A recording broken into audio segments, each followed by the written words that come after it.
आज आपण आठवीतला NMS मधला विसंगत पद मधला 16वा प्रश्न पाहतोय। प्रश्न पहिला बघा, 16/136, 23/49, 19/281 आणि 28/464।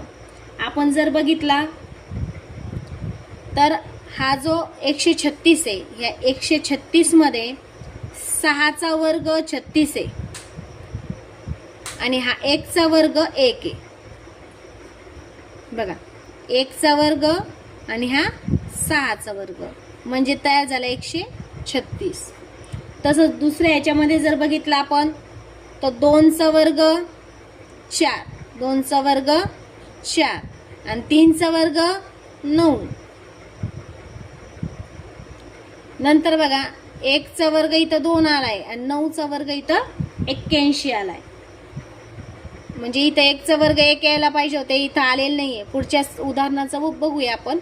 2चा वर्ग 4 आणि 8चा वर्ग 64। 2चा वर्ग बरोबर आलेला आहे 4 आणि 8चा वर्ग आलेला आहे 64, म्हणून पर्याय क्रमांक 3 हा विसंगत आहे, वेगळा आहे। यानंतरचा प्रश्न बघूया आपण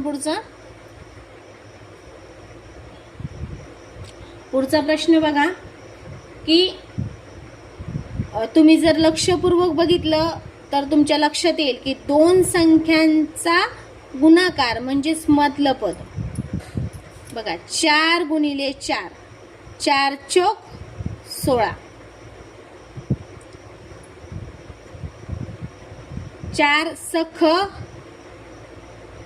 24 व्हायला पाहिजे होते। इथं 4 गुणिले 6 म्हणजे 24 व्हायला पाहिजे होते, पण तसं होत नाहीये।